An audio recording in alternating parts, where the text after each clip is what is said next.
Good afternoon, ladies and gentlemen. Welcome to another Listen with Vobes. It's a Monday, and we are reading our lovely book, London Belongs to Me by Norman Collins. It's coming up to 4 o'clock here in the UK, which is grand. And welcome along to everybody who's joined us for another week of reading our book. So hello to the lovely Julia, to Turbo Stream, to Skillet, or Skilt, to Justine Jones, Sensible Paul, Dave Ivad, Jen Colley, and Audrey Forbes Hamilton, Nigel Sadler, Sean James Cameron, Lee Lawson, and Philip Hammond and Mary and Anne H. Welcome along. It was a funny old day today. The sun has come out and it's warming up slowly. There's a bit of a cold wind out there. But it was a bit of a miserable morning. I was supposed to be going, yet again, I was supposed to be going somewhere to film, and that didn't happen. So instead, I've been painting the new studio, painting the walls today, and getting stuff ready. So there'll be a video about it tomorrow, although not actually the painting bit, because I did that after I finished.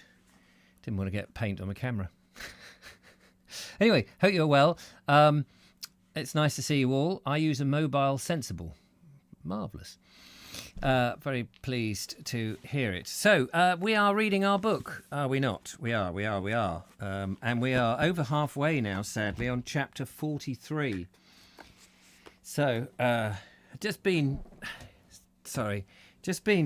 looking at the space in the studio and, as I say, painting and what have you, and working out where I'm going to do the reading show and the Vogue show and stuff. And suddenly I've just come into here and it seems so cramped. How we've ever survived. It just seems so amazingly cramped. Whereas the room upstairs now that's slowly taking shape is a bit more spacious. Anyway, enough of all that. Breaking news. Veteran politician and Liberal Democrat Baroness Shirley Williams has died at 90. Oh, blimey. Thanks for the breaking news. Everyone's popping their clogs at the moment. If you can avoid popping your clogs until at least we get to the end of the book, that would be much appreciated. There's nothing worse, I think. Well, there's probably a lot of more things worse than to not get the last chapter in before you snuff it. We don't want any of that. Anyway, we're on chapter 43, ladies and gentlemen. I'll have a swig of this first while you digest your news.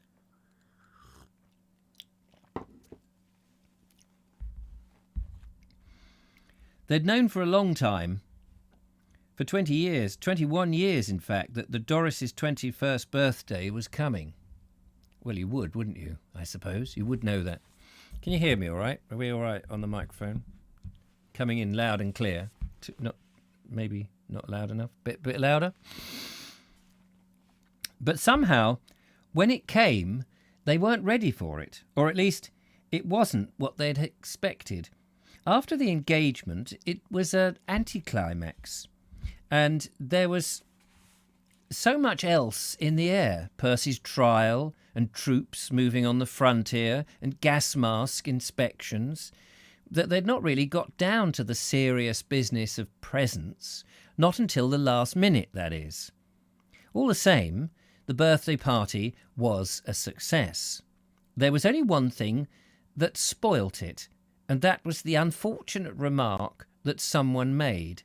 But by then the evening was nearly over anyhow, and it was only for a passing moment that the whole evening seemed to have been ruined by it.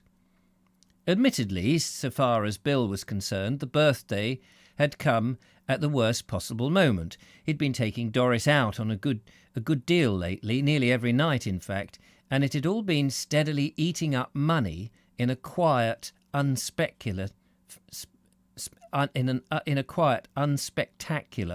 fashion, with nothing big and exciting to show, or even remember for it. It was simply a succession of 2 and 4s, and even 1 and 9s at the Regals or the Orpheums and the Lidos that had comprised to break him.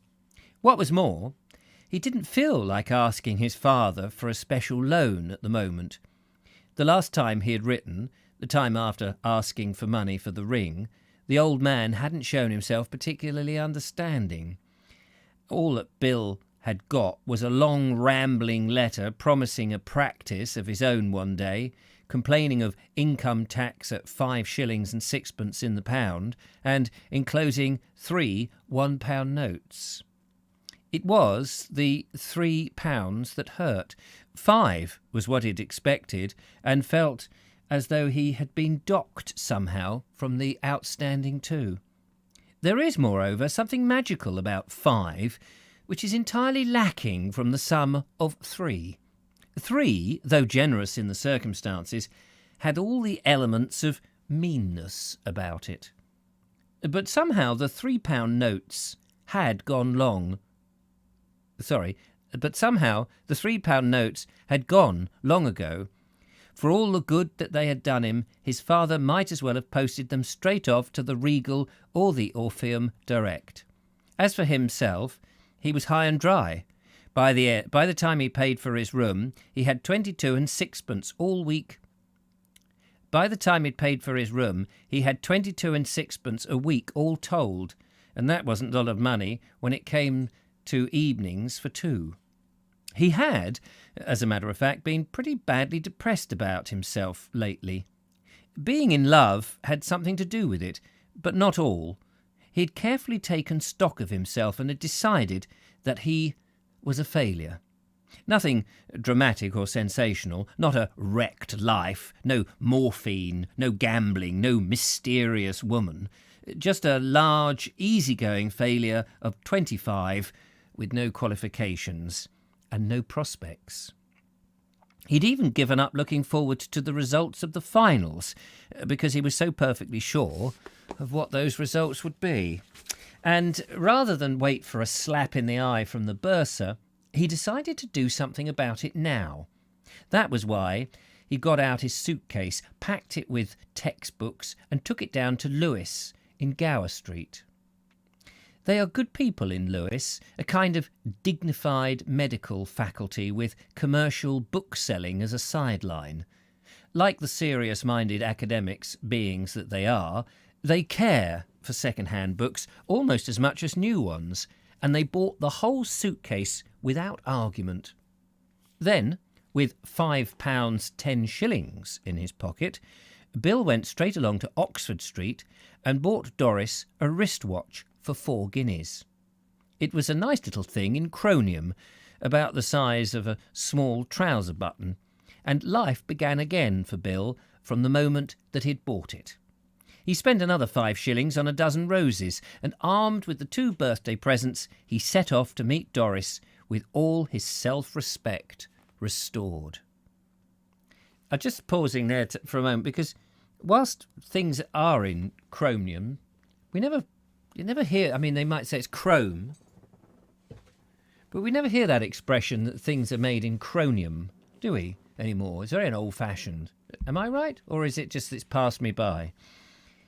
The watches and the roses weren't the only presents that Doris was getting. Mr. and Mrs. Josser had bought her a string of imitation pearls. It was really Mr. Josser's present, and Mrs. Josser hadn't had much say in it. For as long as he could remember, Mr. Josser had always looked forward to the day that he could give his wife a pearl necklace. Let's not go there, thank you. And I've lost my space. And for as long as he could remember, Mrs. Josser had resisted it. Yeah, she seemed the type. She had finally told him that if the pearls were good ones, she'd never know another woman's peace with such a piece of extravagance in the house. And if they weren't, she wouldn't be seen dead wearing them. So that was that. And in the result, Mr. Josser packed nearly 40 years of pleasure into the purchase of the pearls for Doris. He paid 35 shillings for them, and that included a snap-over Morocco leather case with the name of the jeweller on it.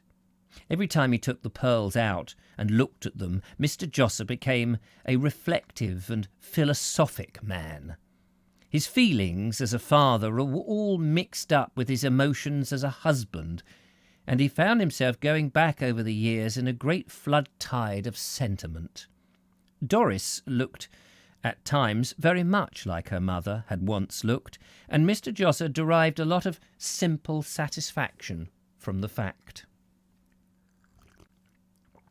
There were other presents as well. A pair of paste earrings arrived from Dawlish, together with a note from Bill's mother. You don't hear of paste, do you? Paste earrings. It sounds so naff and paste. I just think of wallpaper paste when I hear the word paste. Ted and Cynthia, between them, gave Doris a new handbag, and Uncle Henry, rendered indulgent by the occasion, posted her a fountain pen. It was rather a good fountain pen, especially labelled Ladies' Model on the box. The only thing against it was that instead of a clip, it had a ring on the top, the sort of thing that was meant to be carried on the end of a long ribbon. Mrs. Josser, however, wouldn't hear anything against it. She said that Uncle Henry had meant it very nicely, and that Doris might be glad of that kind of pen some day. Apart from the family, number 10 showed itself up pretty handsomely too. Mrs. Vizard sent up a handkerchief sachet that she had embroidered herself. Mr. Puddy wished her many happy returns of the day when he met her on the stairs, and Connie passed a lipstick with a new refill that she happened to have picked up at the club. Added to all this, the girls in the office had collected together and given her a large box of chocolates. The only person who didn't send her anything, not that she really had expected it, was Doreen. As the birthday drew nearer, Doris had found herself thinking quite a lot about Doreen, and not forgivingly either. She told herself that if Doreen should send her a present of any sort, she would send it straight back again. And she meant it. All the same, when the morning arrived and there was nothing, she was disappointed. Everything else, however, was perfect. For a start, there was Bill waiting for her down on the pavement in Lincoln's Inn when she came out of the office. He made her put on the wristwatch straight away, despite the fact that she was already wearing one. He even insisted on breaking one of those roses off short and giving it to her to wear. She'd never known him gayer and more lively, and it all seemed part of the evening when, bulging with money as he was, he insisted on taking a taxi all the way home. Audrey Forbes says, "Oh dear, a chromium watch. Imitation pearls, paste earrings, poor Doris." Chromium sounds so nice. Well, I can't think what chromium... Is it just stainless steel? Is that what we would call it now? Is it chrome-plated steel, like shiny steel? Trying to really work out what chromium is. It's a sort of silvery thing. The party started from the moment they arrived. It was Ted's half-day at the Co-op, and Ted and Cynthia had arrived earlier. But Ted was preoccupied. His only thought was for his wife. He just sat there silently worshipping her. There were dark, romantic places in his soul that no one could ever have that there were dark... Where's my space? I've lost my space. He just sat there. There were dark, romantic places in his soul that no one would ever have suspected from his appearance, and it still seemed to him miraculous that the golden-haired usherette of the electric torch, who had once seemed so aloof and goddess-like, should now be the mother of his child. He encouraged her to wear that idiotically unsuitable little bow in her hair because it reminded him of the first time he'd seen her and made the present seem more wonderful still. Doris was very fond of her brother. He was so sensible and unworrying. He was the sort of person you could always go to if you were in trouble. She saw him as someone, almost as something, that would be there forever, solid, untalkative, and very, very reliable. She wished all the same that he would be a bit more free and easy with his dress. Beside Bill's sports coat and grey flannels, beside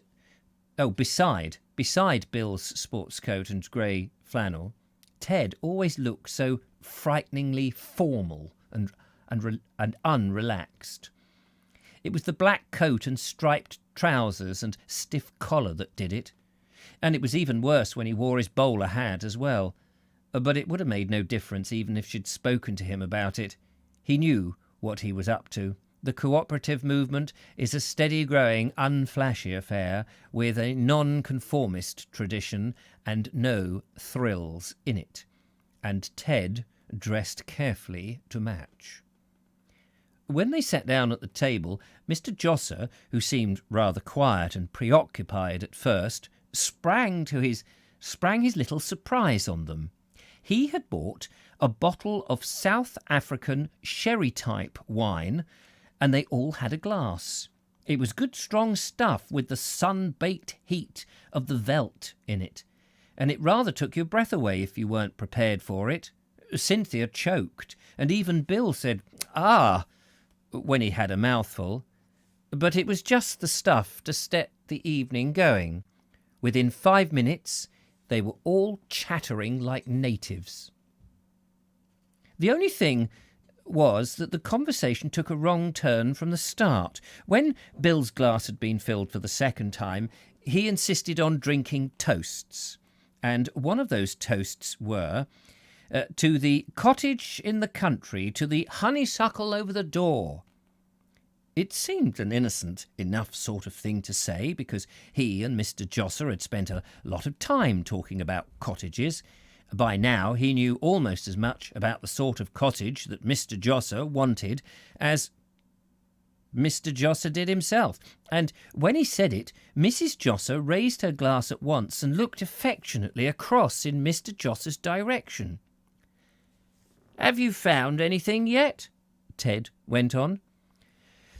"We're on to a little beauty," Mrs. Josser said enthusiastically. "We're going down to see it together, aren't we, Fred? Have you heard from the agents yet?" Then the extraordinary thing occurred. Mr. Josser went very red and bent low over his plate. "Not yet," he said at last. "You did write, didn't you?" Mrs. Josser asked him. Mr. Josser shook his head. "Not right?" Mrs. Josser said in amazement. Mr. Josser only shook his head again. "But it was Monday I showed you." "I know." "You did know only too well." He did know only too well, and the tragic thing was that even though he knew, he couldn't explain. He couldn't get up in front of everyone and say that it was on Monday that he had a silly thought about Percy. Besides, he didn't want to be reminded. He wanted to forget all about it for this evening at least, and by then perhaps he'd been able to sort things out in his mind a little better. But Mrs. Josser was mystified and indignant.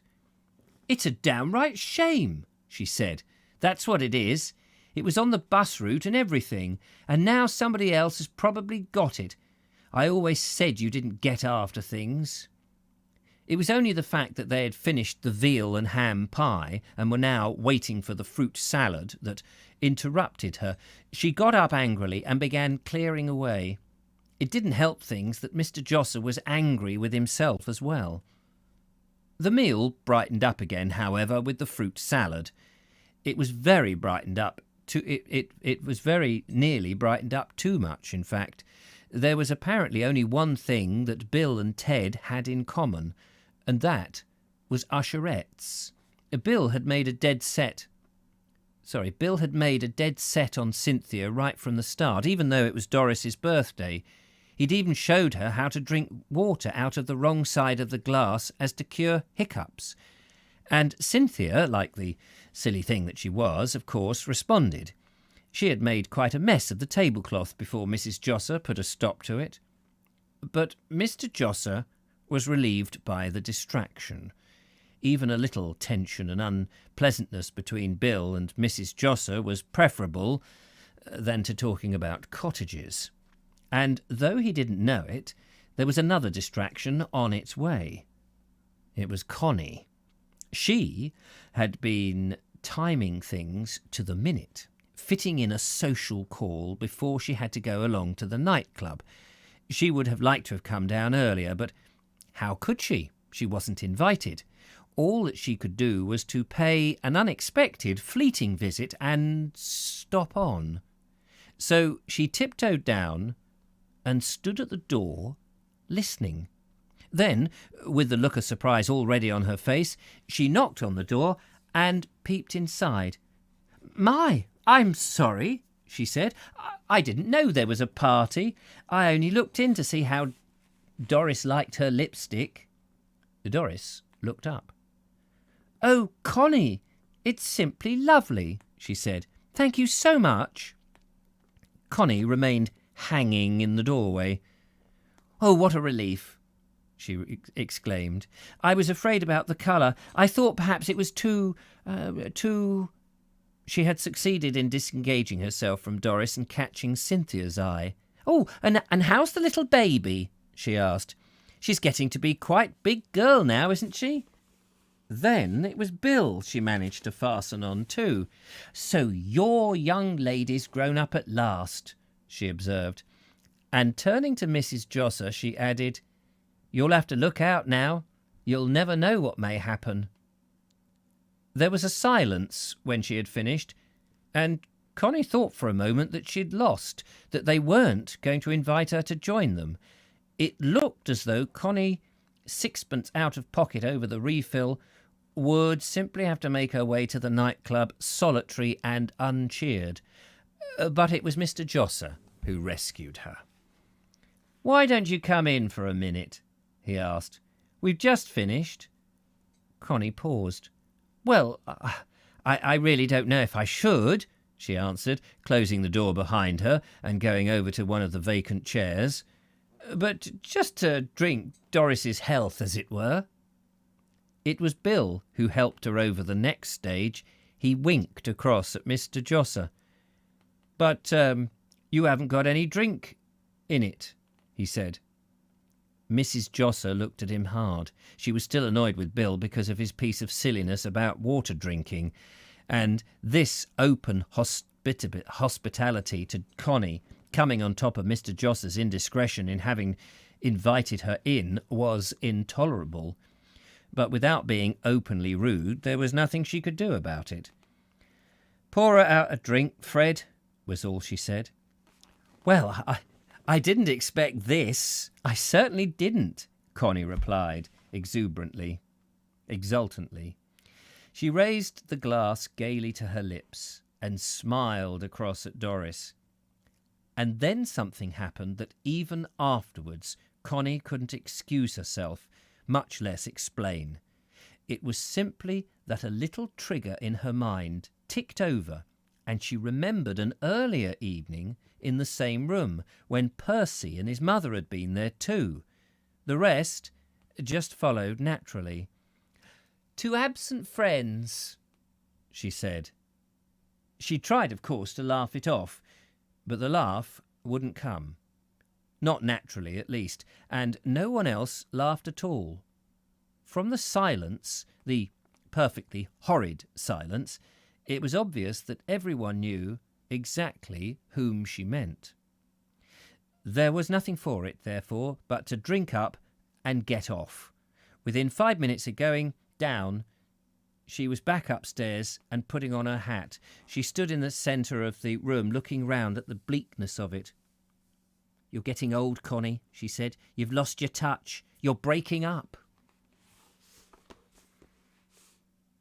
We come to the end of that section. How are we doing? We're all right?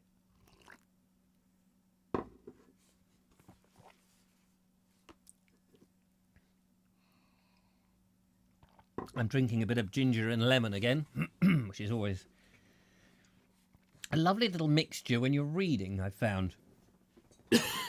Sorry, bit of COVID there. Seem to have had it for 12 months. It was the dream that did it. Just when Mr. Josser had finally put his silly thought right out of her head, And it was a silly thought, flinging away £100 of his own money on Percy's defence, which had all been arranged for anyway.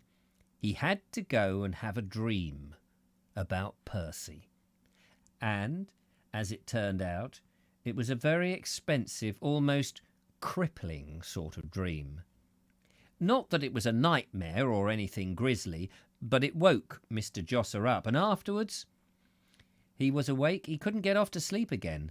It started innocently enough in just the sort of cottage that Mr. Josser had been wanting. It was white, with lots of honeysuckle, and it had a dovecot, and one of those great overhanging trees of the kind that spread their arms in dreams. It was 4 o'clock. For some reason or other, Mr. Josser was very sure about the time, and they were all having tea on the lawn. There was Mrs. Josser and Ted and Cynthia and Baby and Bill and Doris, with a baby of their own by now, and even Connie in the summery mummery. All of them, in fact.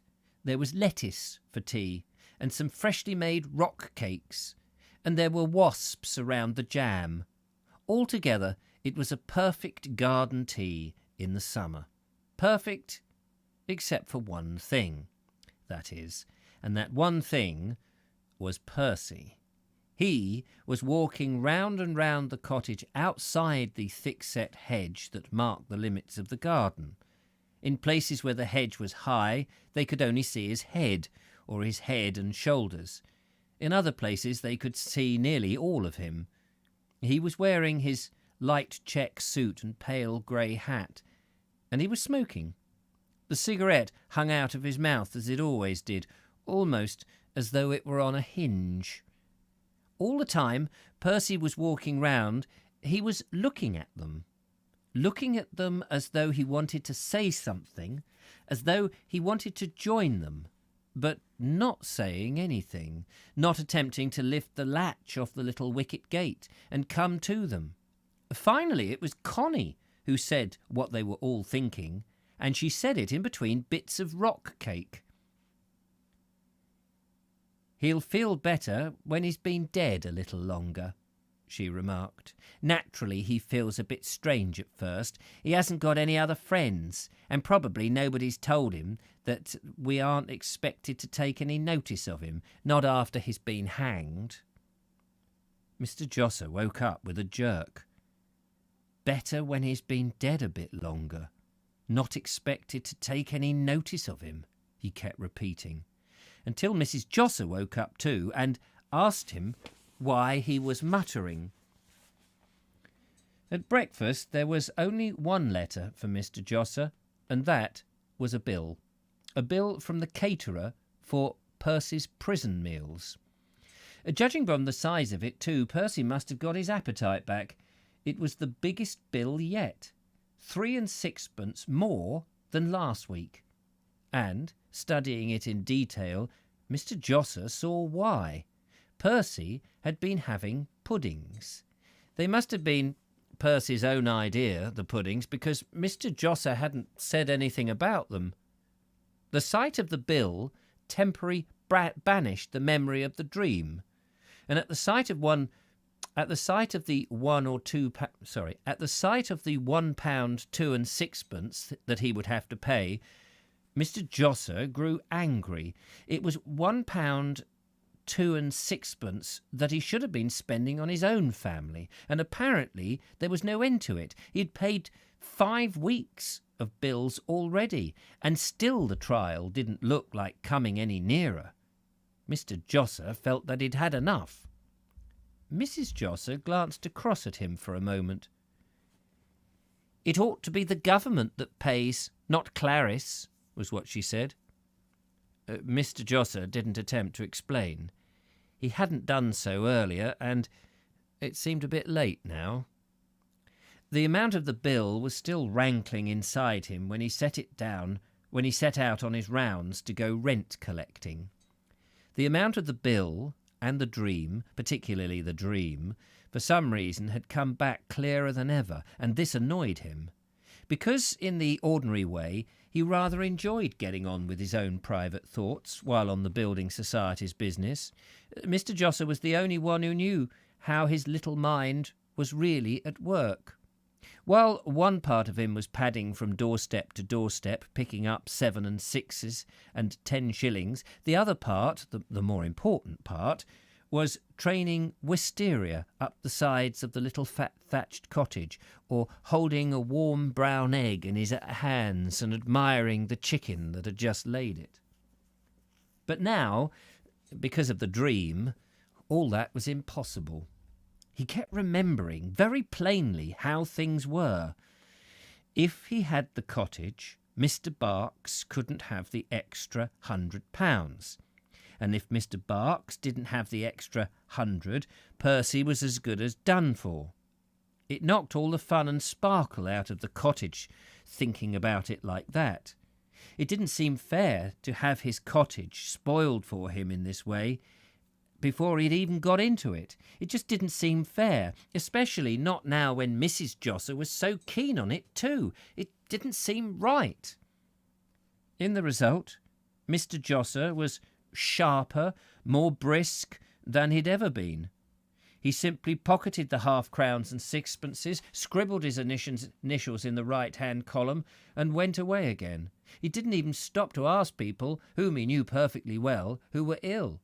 And, as for excuses about non-payment, he came down on them with both feet. Number 23 Birkbeck Street was so surprised that they paid up without objection. Mr. Josser was in a vile temper, in fact, that he was rude to the girl in the express dairy when he had lunch. It wasn't the least the girl's fault. Mr. Josser recognised that. It wasn't anything to do with the cabinet pudding that had custard with it instead of white sauce. It was simply the old business of Percy and the cottage. Mr. Josser was so much ashamed of himself that he tried to apologise to the girl before leaving, but it was no use. He didn't remember properly which waitress had served him, and he picked out the wrong girl to apologise. She couldn't make head nor tail of it, what he was saying, and thought that he was complaining again. She was a rather rude girl. Mr. Josser came away from the tea shop more out of sorts than he had gone in. And all the time on his afternoon calls the figure of Percy went with him. Not side by side, but some distance ahead, his cigarette hanging out of his mouth and his head half turned over his shoulder as though he wanted to say something, as though he wanted to wait for Mr. Josser to join him. "He'll feel a bit better when he's been dead a bit longer," Mr. Josser found himself saying. "Nobody told him we aren't expected to take any notice of him."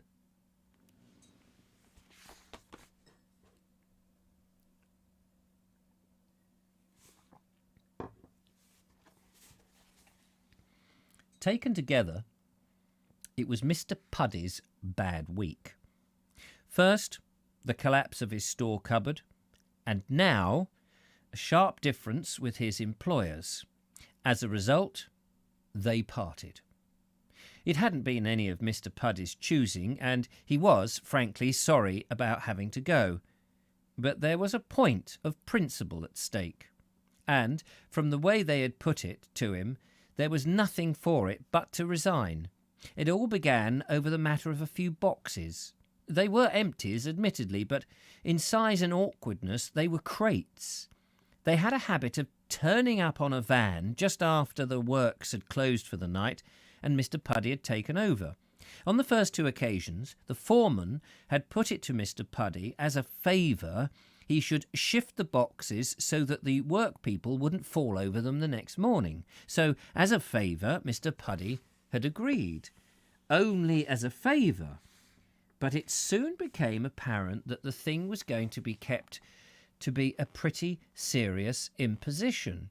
If Mr. Puddy didn't look out, he realised that he'd be finding himself shifting boxes all night instead of just quietly going on his rounds, or sitting in his little room, waiting in the manner of his profession for something to happen that he could go and attend to. And when the foreman got nasty, Mr. Puddy got nasty too. He refused.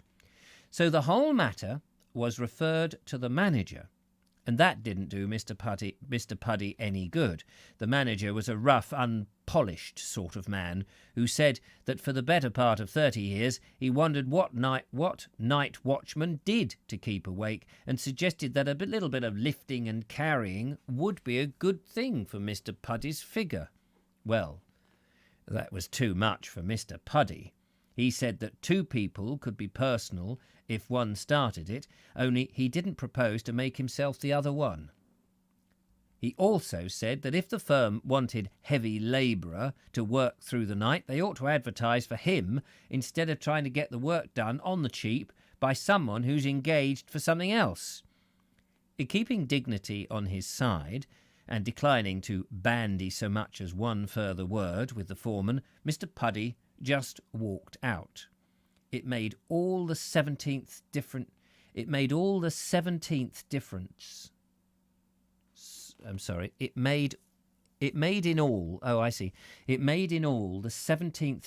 job that he'd seen the back of.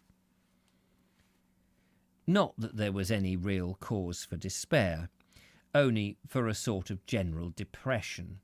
17 was an awful lot of jobs to have got through, but this time he had been let down gently.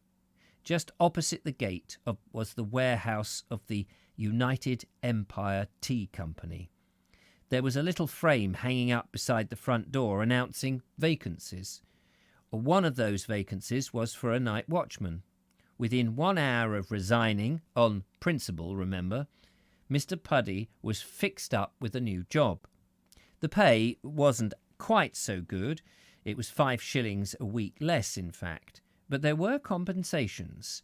The United Empire Tea Company gave their night watchman a nice little room with his own proper little stove where he could do his own proper bit of cooking. And Mr. Puddy quite looked forward to the evenings that he would spend there. And apart from the money, and no man likes earnings less than he gets older, and apart from the money, and no man likes earning less as he gets older, the only difference of the two jobs was that he was now guarding the south side of Larkin Street instead of the north. So far as he was concerned, the north side, which had previously been guarding, could be burgled and burnt down or thrown wide open, and he wouldn't be expected to raise a finger to stop it.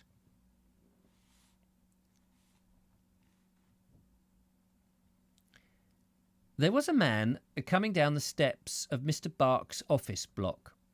He made a small, dejected figure as he emerged onto the roadway, and anybody catching sight of him and noticing the company that he'd been keeping might have taken him for someone caught up at the wrong end of a judgment summons. But it was nothing of the sort, really. He wasn't a debtor. He was a benefactor. He was Mr. Frederick Josser. And all because of a silly thought and a dream. He had just made himself responsible for the extra £100 of Percy Boones's defence.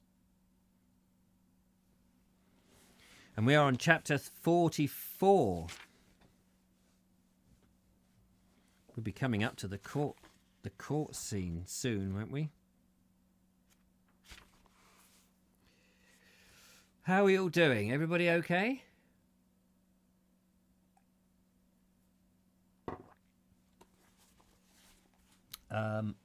Michael White has arrived. Dudley Sawyer has been on a bike ride.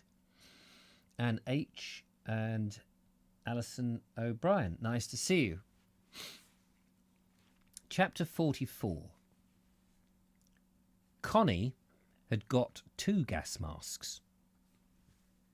Not that there was anything dishonest about that. The second one had been practically forced on her right back at the time of the Munich scare.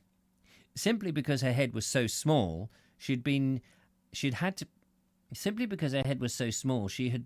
to go over to the children's queue, and they'd given her a different gas mask, case and all. Naturally, she didn't grumble. She simply said, "Thank you," and walked out with the kid's model hanging over her arm and the misfit stowed away inside her coat.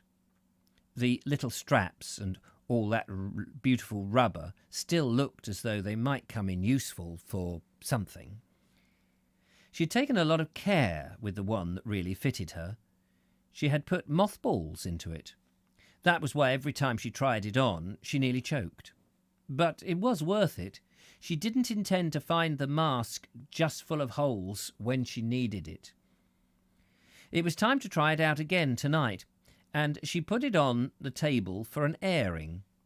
When her eye caught it, she shuddered. There was something sinister and skull-like about it resting there. It gave her the creeps, but only for a moment. When she'd actually got it on, she couldn't help laughing. She didn't recognise herself with that grey, pig-like snout in front, and it was rather fun going boogie-woogie at her own image, at the grey pig's image, that is, in the mirror. But while she was standing there, a thought crossed her mind that took all the fun out of it. She remembered Duke snatching the mask off her head the way the man in the distribution centre had shown her not to. She went over and stood underneath the cage. "Poor Dukey, bird," she said. "If the nasty stuff comes, Auntie'll hold a handkerchief over Dukey's beak so he shan't smell it. Auntie won't let little Dukey bird get frightened." But it was one thing to be cheerful to a canary, and quite another to believe what you say. She'd only been talking that way so that Duke wouldn't start worrying. It didn't help her anyway. She was frightened, and there was no use pretending it otherwise. Not being frightened of being hurt, or knocked unconscious, or losing a leg, or anything like that, just frightened of dying. And that was odd, because the older she got, the less she had to live for, the more frightened that she became. "I'm no dewy rosebud. You don't cut me off in my prime. You couldn't cut me off in my prime if you tried," she told herself. But it didn't help. She still didn't want to die. She'd only to close her eyes and see herself stretched out cold on the bed, so small that it might have been a dead child lying there, for tears to come over her. And it was largely because of the funeral. There wasn't a soul in all London, not one, out of the 8 million, except perhaps Mr. Josser, who would take the trouble to go to the graveside. There wouldn't have been a graveside. There wouldn't even be a graveside. She once, after bronchitis, joined a burial society, but the payments had lapsed years ago, as soon as she'd got better, in fact. When her maker called, it would be the parish that would have to take over, unless the actors benevolent stepped in. It wasn't a consoling thought, was it? Not at Connie's age. There was a footstep outside, and she paused for a moment to listen. It was Mr. Puddy. There was something about his footsteps, slow, ponderous, majestic, that intrigued her. It was like the county hall coming downstairs. Behind that tread was weight, an imperturbable solidity. It was sheer mass in motion. Then an idea came to her. Slipping her child's gas mask over her head, she pulled open the door ajar, and stood behind it. "Boo!" she said as he went past.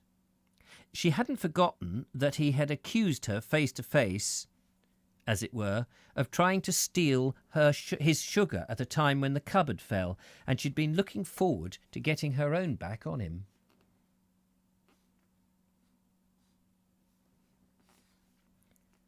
Percy was seeing Mr. Barks for about the 600th time. It was rather flattering in a way, having Mr. Barks turn up at all hours, but it was a strain too. Mr. Barks took notes of everything you said, and if you didn't say the same thing twice running, Mr. Barks caught you out on it, just to show how clever he was. But not so clever as he thought. Percy was beginning to see through him. Today, however, everything had passed off very smoothly. Mr. Barks was in a good humour. In the new blue suit and wearing a buttonhole, he looked more like the best man at a registry office wedding. He didn't tell Percy straight away what it was that had made him so obviously pleased with him. Instead, he lectured him on the virtues of truthfulness. No reputable solicitor ever undertakes a case lest he's satisfied as the accuracy of the client's story, he insisted. Simply isn't done. Mr. Barks sucked in a quick mouthful of air and continued. But 'tisn't only that, he said. It's the jury. They're the people who take notice. One slip, just one little slip, and you're out. That's the only thing a jury takes note of. Inconsistency. The jury? Percy felt a little trickle of cold run down his spine. He'd got nothing to worry about. Mr. Barks had told him so. All the same, he couldn't help feeling a bit nervy about it. It was having to say the same thing over and over again to Mr. Barks that made him feel that way. I'll remember, he said. Not that you got anything to worry about, Mr. Barks went on in the usual comforting phrase that Percy clutched every time he heard it. I've got Veasy Blaze for you. Percy looked blank and then grinned politely. Veasy Blaze, you know, Mr. Barks repeated. Percy grinned again. Evidently Mr. Barks had done him a good turn. Heard of Veasy Blaze, haven't you? He asked. Percy shook his head. This display of ignorance seemed to annoy Mr. Barks, and he tutted with his tongue against his teeth. Very big man, he said. Very big man indeed. Leading counsel, you know. Suppose you know what a leading counsel is? Percy nodded. He couldn't go on admitting that he didn't know what things were. If he did, Mr. Barks would lose his respect for him. In any case, whatever it was, Mr. Barks was pleased about it, so it suited him. Only just agreed. Needed persuading. Very busy man. Percy grinned again. It made him feel a fool having Mr. Barks go on talking like that, explaining himself. Perhaps it would have been easier to follow him if he only didn't talk so fast. He hadn't even understood at first that Veasy Blaze was a man. It sounded more like a sort of patent firelighter.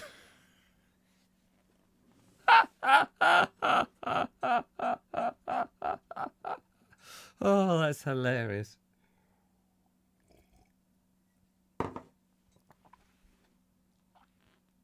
What's he going to do? He blurted out. And then he was sorry he'd said it, because it made him sound silly. Gonna do? Mr. Barks asked in amazement. He's going to defend you, that's what he's going to do.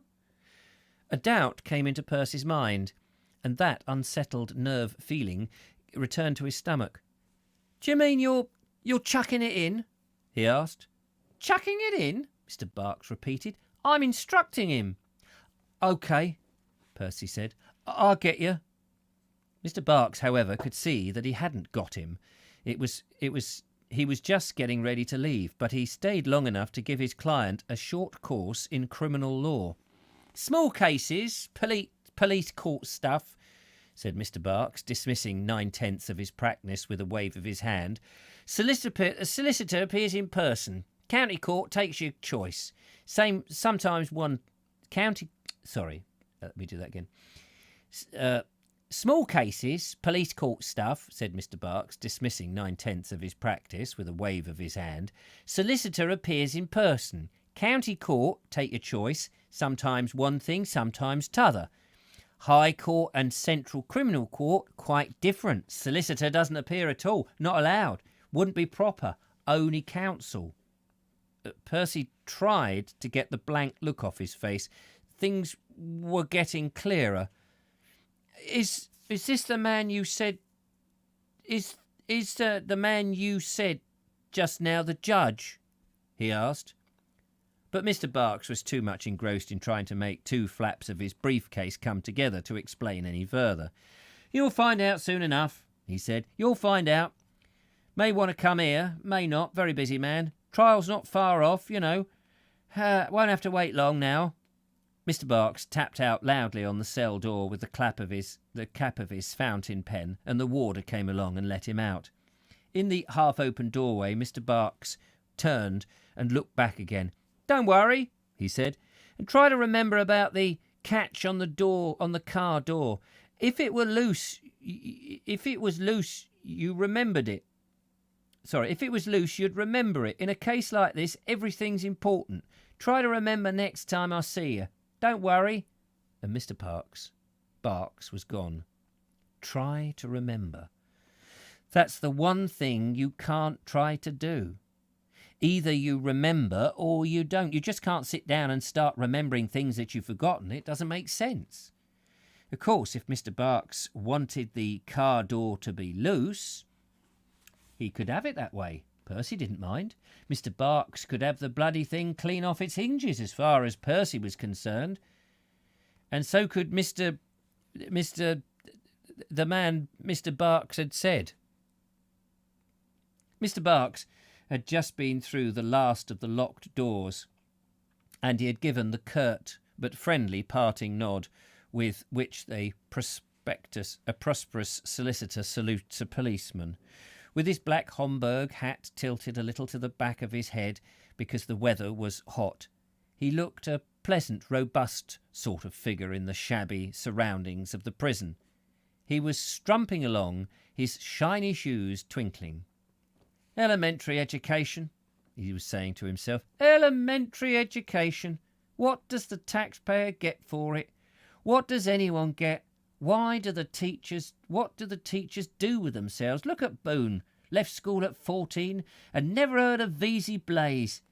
Never even heard of Vesey Blaze." Oh, he's never heard of Vesey Blaze. Have you heard of Vesey? Well, we heard that Vesey Blaze's daughter was in the raid. I don't know that comes up or is significant later on, but he dropped the name in earlier on. Vesey Blaze. It's such a great name. Vesey. Never ever heard of Vesey Blaze. Oh, I don't know. What is the world coming to when you haven't heard of Vesey Blaze? Well, hopefully we'll hear more of Vesey Blaze in the next few days. Thank you very much for watching. It's been absolutely exciting. There's a Vobes show this evening if you wish to join me. We'll be here with the lovely Julia in this studio, but I'm hoping that maybe by the end of the week we could be in the new studio. And that goes for the reading show too.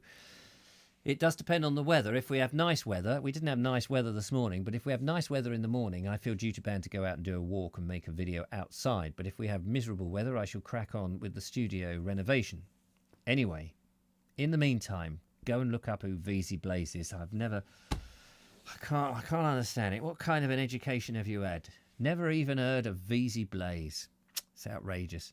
I will see you next time. Thank you for coming along. Nice to see you. Let's look forward to this exciting week. Take care and toodle pip. Bye-bye. Never even heard of Vesey Blaze. It's an outrage.